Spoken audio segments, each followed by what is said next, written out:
Hello, everyone, and welcome to week 1 of English 1301. I'm starting on the home page for this video, and we're just going to be going through what is due this week. So the first thing I'm going to click on is the schedule. In the schedule, you see the instructions. It says review every document and start here, which I'm sure you've already done.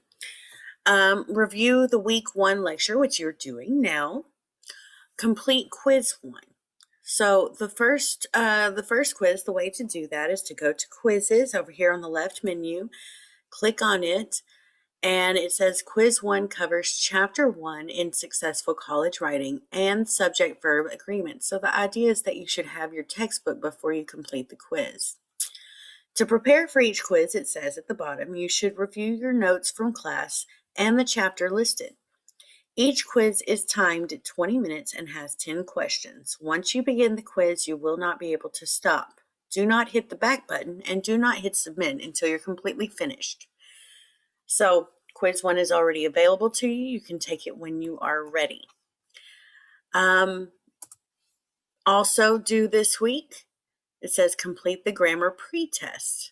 Now, there are grammar materials here available for you in the left menu. If you click on it, this is what you'll see: PowerPoints, handouts, grammar practice 1, 2, and 3, and 4, and 5, and then a little bit on semicolons and colons because that seems to be an issue for many students. I just put that up there.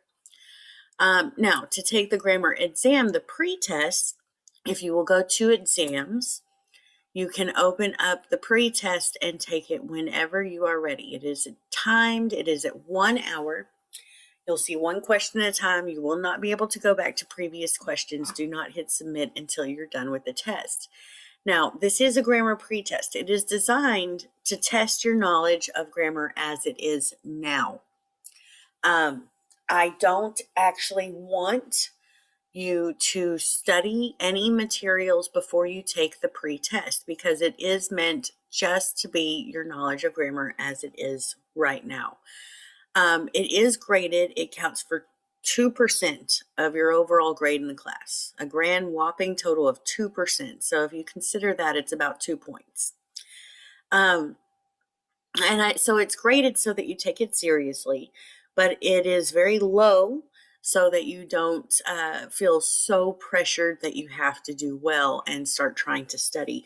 So the idea is that you should just go with it and go ahead and take it. Before you do anything else, go ahead and take it. It's okay. So that's the grammar pretest. You can take it when you're ready. Also complete discussion 1 and discussion 2. So the discussion board is over here to the left. And if you click on it, some people have already started discussion 1, which is introductions. And then discussion 2 is over chapters 1 and 2 in successful college writing. Now, if you go in these, go ahead and open them up and read them before you start trying to study or prepare. This one is just introductions. Introduce yourself to the class. Say hi. My introduction is there. We have some others who are already posting, which I'm so excited to read those and see what you guys are saying. So that's pretty easy. But let's look at discussion 2 for a moment. If you open it up and you look at what I posted here, it gives you instructions. It says, okay, part 1 of the discussion is to reply to my message with your answer to the prompt. At least 10 complete sentences. And that's worth 50 points. Now, I say complete sentences because, guys, these are not text messages. Typing LOL is not a sentence. I'm looking for complete sentences because this is a composition English class. These discussion boards are meant to be a way for you to practice composing complete thoughts, complete sentences. So that's what I'm looking for. Part 2. To earn full credit for this discussion, reply to 2 classmates with at least 3 complete sentences. So respond to at least 2 other people. Use your best writing. These are discussions, not text. Now, I don't want you to simply write back and say something along the lines of, I agree. Now, while that is a good way to start it, add to that and say, I agree, and here's why I agree with you. Or I disagree, and here's why I disagree with you. Or, hey, you did a really great job on this part, and here's what it made me think of. And that's how the discussions are supposed to work. We bounce off each other and talk about what we're seeing and what we're understanding from each other. Now, the prompt for this says, take the learning style inventory on pages 19 through 23 in the Successful College Writing book. Disclose your results here and write a little bit about whether you agree or disagree with the results and why. So in those pages in your textbook, it's kind of like a fun little personality quiz. And so you follow the instructions in your textbook. You take the quiz and you post up. It says that I am this sort of learner, and here's why I agree with that. So that's kind of a fun one. Choice 2, you can choose. Notice it says choose one of the following. You don't have to do both. You can if you want to, but you don't have to. Choice 2 says, after reading through chapters 1 and 2 in Successful College Writing, consider what does it take to be successful in an English class. Give us a little advice. What steps should you take in order to be successful in this class? What does reading and writing well look like? Now, the book has some really great information and ideas on how to be successful in a class. However, I know that you guys are super smart already, and you already probably have some really great ideas on how to be successful in college, and maybe some things that the college textbook doesn't talk about. One of my favorite examples is there is a location that I absolutely tell my students, do not study here. And that would be your bedroom, or not your, specifically in your bed. All right, your bedroom's fine, but your bed, because your body is trained to sleep in your bed. So if you sit down to study in your bed, suddenly what does your body want to do? It wants to go to sleep. Now, let's say that you force your body to study anyway in your bed. After a while, if you study all the time in your bed, suddenly when you sit down in your bed, your body is ready to study. It's not ready to go to sleep. So then you're going to develop some insomnia issues.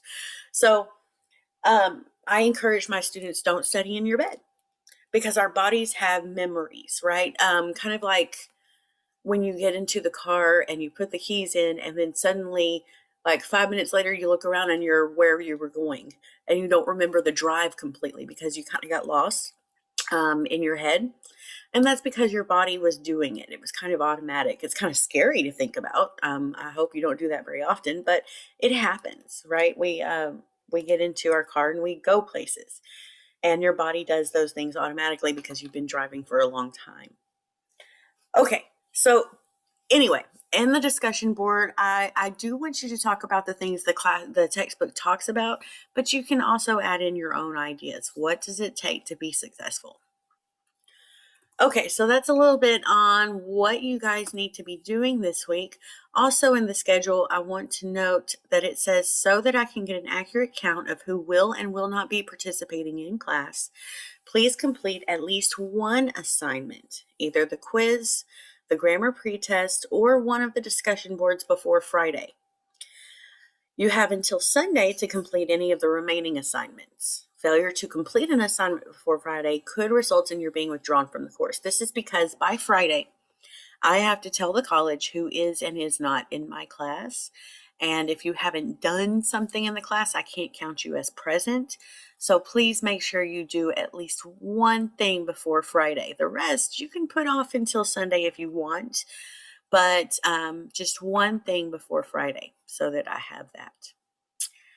All right. I know that I also want to acknowledge, I know that the quiz covers subject verb agreement in part. So I want to take a moment and hopefully you pause here and you go ahead and take your grammar pretest. But for a moment, I'm going to go ahead and show you guys a little bit about subject verb agreement. And then next week, your lecture will have much more on subject verb agreement.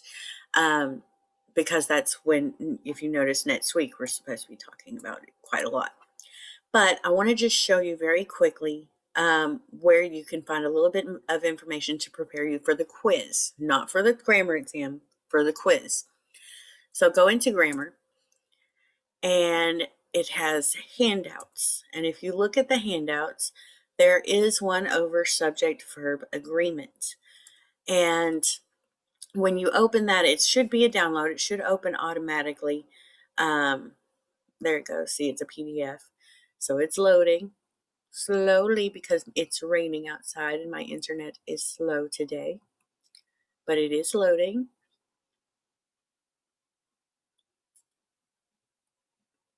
Come on, little buddy. Okay, there it goes. So the most important thing to remember is that noun or pronoun subject of a sentence must agree with the verb. So, for example, if the subject is singular, the verb must also be singular. If the subject is plural, the verb must also be plural. Now, subjects are students, politicians, people, places, and things, right? If you remember grammar school, and for some of us, that was a long time ago. For others, maybe not so much. But subjects are persons, places, and things, right? Now, the verb is the action, okay? Work, lie, run, sing, right? I think maybe we're ringing some bells here saying, see, spot, run, all those. So my examples here, a singular noun will not end in S, but a singular verb will. A plural noun will not end in S, but a plural verb will. So if we have the wise student, that's singular, the wise student works hard. So the works ends in S. That's your verb. So the wise student, that's a singular noun. And then we have the verb works hard. If we have many nouns, the students, then work is the verb that we would use, the plural verb. So the sly politician lies and the sly politicians lie. All right, that's pretty straightforward, but it gets trickier when you add other things in. So let's keep going. The subject may never be the object of a preposition. So for example, the carnival with its dangerous rides and foods. This is a preposition, okay? And if you remember when you learned about commas, 2 commas take that. I mean, that's extra information. So the subject of this sentence is the carnival, not the rides and foods. So the carnival, take that out, just ignore it. The carnival attracts people, right? The carnival attracts large crowds. So in the example above, rides and foods are the objects of the preposition with, so they can't be subjects of the verb. That's the rule we're going with. Again, among the distinguished guests was Monica Lewinsky. The guests is plural, but it is not the subject of the sentence. The person doing the action, doing the verb, is Monica Lewinsky, and that's singular. So there's that. All right, compound subjects. If you have more than one, they're joined by and, that makes it compound, that makes it plural. So an ashtray and a lava lamp make. You use the plural verb, make. But if we use the word or, that separates them. So you use the one that's closest to here. So Las Vegas showgirls or an Elvis impersonator. Showgirls is plural, but our Elvis impersonator is singular. And the word or tells us, let's separate those two. So the Elvis impersonator adds.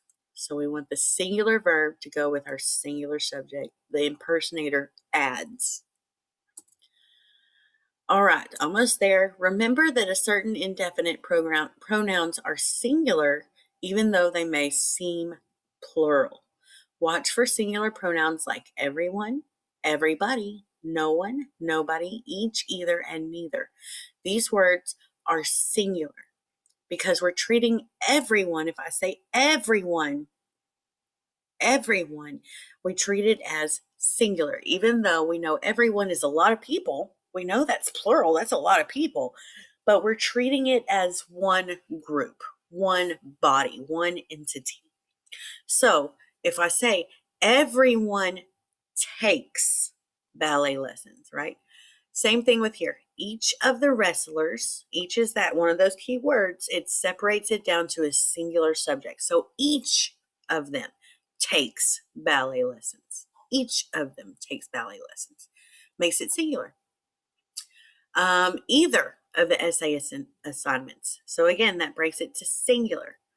Offers. So offers is our singular verb. Remember, the singular verbs have S's on them. So either singular, offers singular. In both of the examples above, they are objects of the prepositions, therefore they cannot be the subjects. So the subject is each and either. All right. That is a quick rundown of subject and verb agreement to help you prepare for the quiz. I will be going into subject-verb agreement much more on next week's video lecture. But this week, I wanted to keep it short and sweet just to get you guys started and familiar. Our goal this week is to get familiar with what's coming up, get familiar with Blackboard, kind of see where everything is and how things are going to run.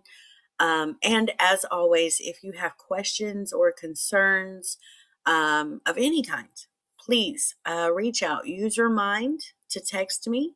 Again, just in case you missed it on the introduction video, instructions for adding Remind are in Start Here. And it says send a text to this phone number that says this, and it will add you to the Remind. You can text me then. And or you can email me. And that email, again, Start Here, go all the way down, and there it is, hfitch@kilgore.edu. All right, I think that's everything I wanted to cover in this week's lecture. So I will see you again next week.